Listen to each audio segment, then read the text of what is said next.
Afternoon, my dear brothers and sisters.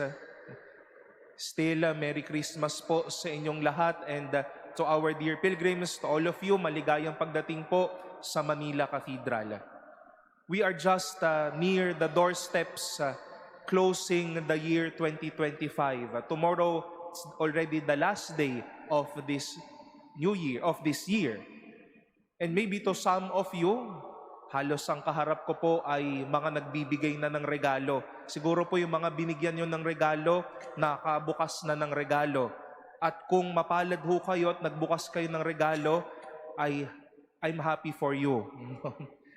O kaya po, marami rin po sa mga kaharap ko ngayon, marahil hindi na nakakatanggap ng ampaw, kayo na ang nagbibigay ng ampaw, at baka nagbilang na rin sila ng ampaw nila.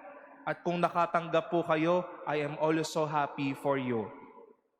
But more than the Christmas blessings that we all shared, food, company, laughter, and stories, let us go back to the past months or days of this year.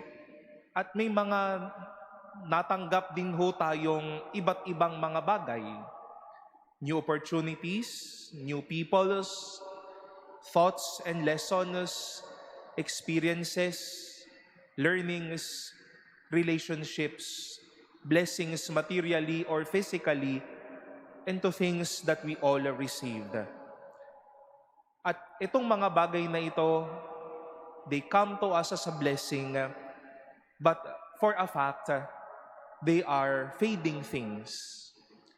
Lumilipas at kumukupas ang mga bagay na ito.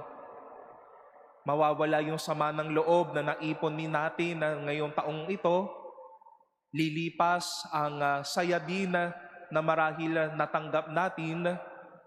The gifts that you have or we have will be fading as well. Lilipas at kukupas ang mga bagay na ito. But as we face this fact that there are a lot of things in this world that is fading always, let us all the more hold on to lasting things. May kumukupas, pero palaging may nagtatagal. At ang nagtatagal na iyan, ang ating Panginoon.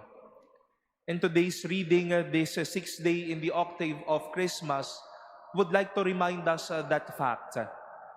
There will be fading things, but let us put our faith on lasting things.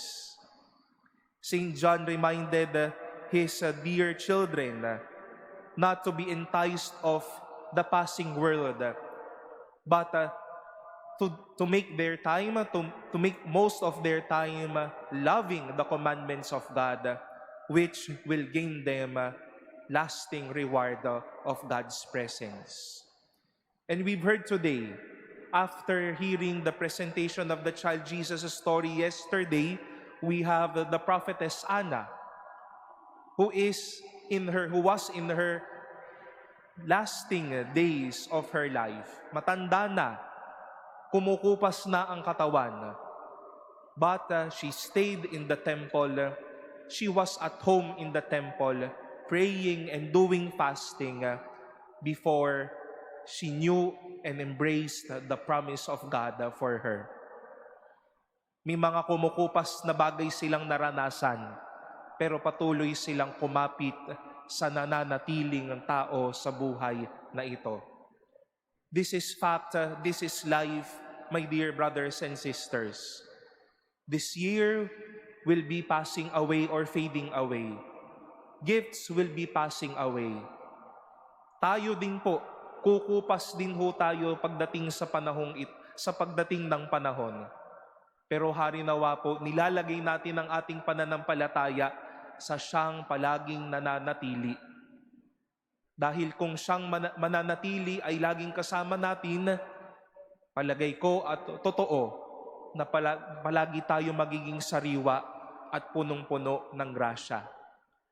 As we see fading things, let us put our faith to the lasting one, who is Jesus, the gift of this season. Nakakatakot man na may mga kukupas, may mga mawawala, may mga hahantong. Pero kung kakapit sa nananatiling tao, alam nating hindi tayo mapapabayaan at patuloy tayong pagpapalain.